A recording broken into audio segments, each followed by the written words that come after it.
भारतीय इतिहास इतना समृद्ध है कि यहाँ पर हर एक शासक की एक अलग कहानी है और हर एक साम्राज्य की एक अलग गाथा। हमारा भारतीय इतिहास इतना समृद्ध है कि उसकी कथाओं को सुनकर इतिहास के पन्ने भी उत्तेजित हो जाते हैं।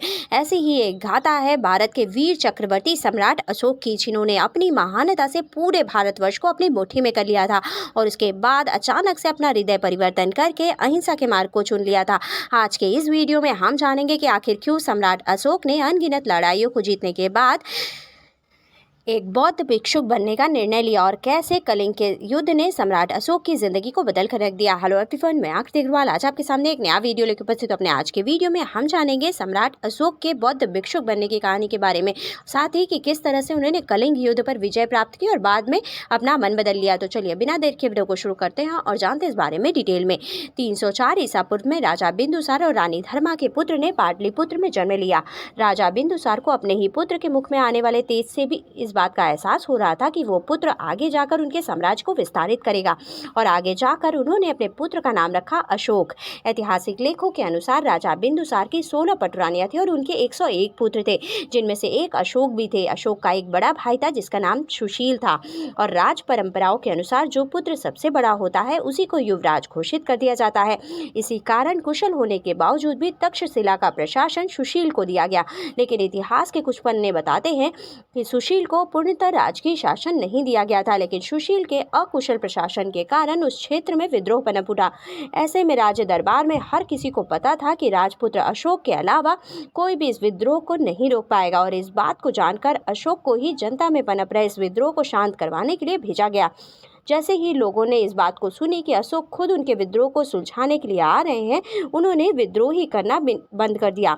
इस बात से पूरे साम्राज्य में अशोक की और भी ज़्यादा प्रशंसा हो गई और अशोक पहले से भी कई गुना अधिक लोकप्रिय हो गए। लेकिन इस प्रसिद्धि से उनके बड़े भाई सुशील को डर सताने लगा कि अगर अशोक की प्रसिद्धि अत्यधिक रूप से पूरे साम्राज्य में फैल गई तो कहीं ऐसा ना हो कि उनकी राजगद्दी खतरे में पड़ जाए। इसी भय के कारण उसने सम्राट बिंदुसार को कहकर अशोक को निर्वास में डलवा दिया और इसी निर्वास का पालन करते हुए अशोक कलिंग चले गए। वैसे तो अशोक काफ़ी क्रूर स्वभाव के थे, लेकिन फिर भी वो बौद्ध गुरुओं के साथ रहकर अपने क्रोध पर काबू पाना सीख चुके थे।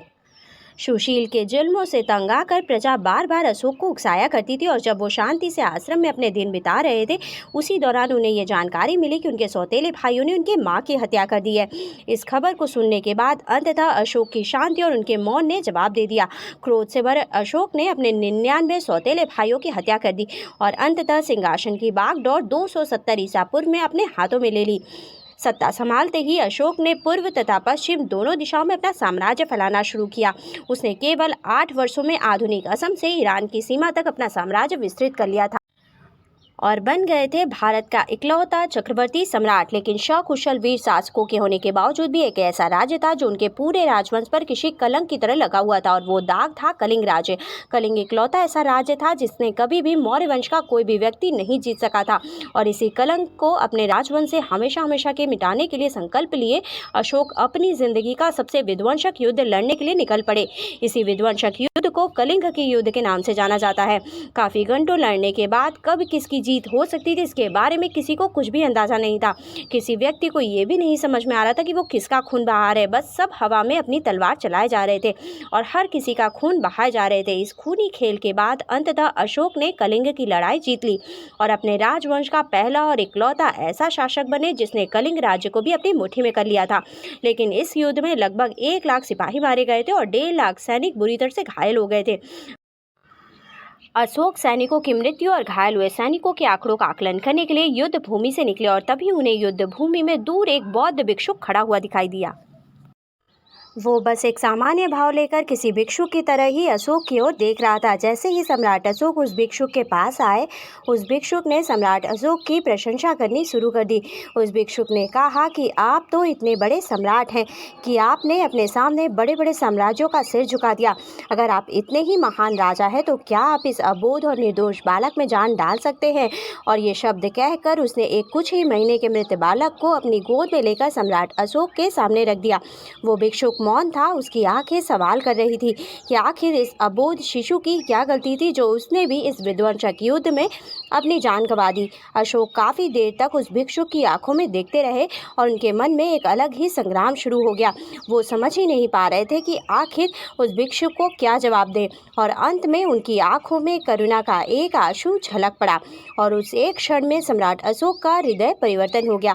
जो सम्राट अशोक क्रोध के आवेश में आकर राजगद्दी की ओर आए थे, राजा शासक को अशोक ने एक बार फिर से अलविदा कह दिया और एक बार फिर से उन्होंने शांति के मार्ग को अपनाने का निर्णय लिया और युद्ध क्रियाओं को सदा के लिए बंद कर देने की प्रतिज्ञा भी ली। एक भिक्षुक की तरह ही बौद्ध धर्म को अपनाने का निर्णय लिया और एक भिक्षुक की तरह ही बौद्ध धर्म के उपदेश को विश्व की विविध जगहों तक पहुंचाते हुए उन्होंने अपने जिंदगी के आखिरी कुछ साल व्यतीत किए।